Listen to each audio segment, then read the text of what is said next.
everybody, and welcome to Equip You, short videos to equip you for the works of ministry so that you have everything you need in order to do what God wants you to do with your life.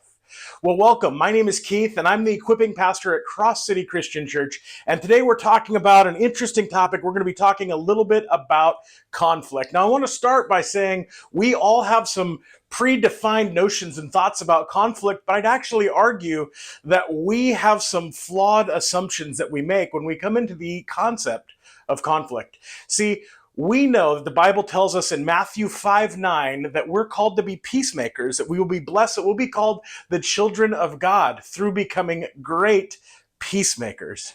But the problem is most of us aren't very good at it.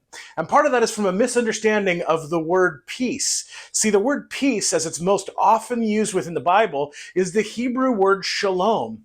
And this word means so much more than we think it does in the English language. See, commonly in modern English, we translate peace to simply mean a lack of conflict. And when we do that, we're actually watering down the true meaning of the word shalom that God wants for us. When we read about shalom, it's first used in Genesis, where it's described as the complete knowledge, understanding, peacefulness, tranquility, and living together that happens in Eden before sin enters the world.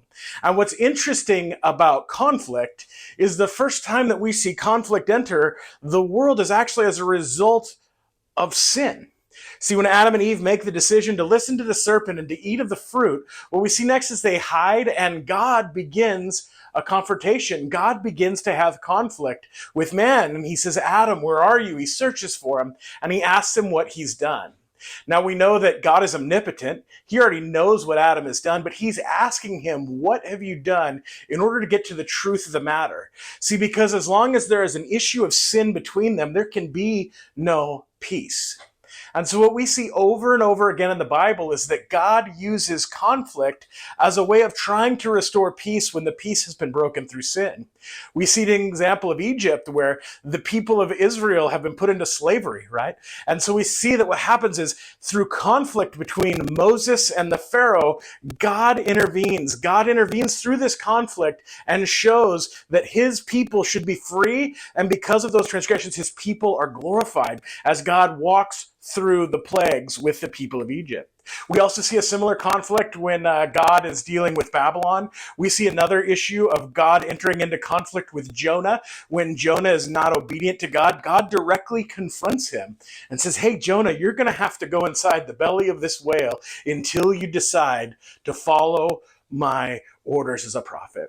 And we even see this in Jesus. While we often talk about Jesus being the Prince of Peace, we need to recognize that Jesus brought a lot of conflict into the world around him. He confronted the Pharisees. At one point, he's even overturning tables within the temple, saying, how dare you do this in my Father's house? But I think what happens is that in our society, we have such a flawed view of conflict, things that we see portrayed in the media, things that we see in politics, in the world, and in the society around us, where conflict becomes a negative experience. But the reality is, conflict is actually something that, if it's done in a God-honoring way, can add value and enrichment to all of our relationships. See, when we don't acknowledge the truth of things that lie under the surface and we pretend like everything is fine, even though there's an underlying issue, we're using our fear of conflict to prevent us from having true, intimate connections with one another.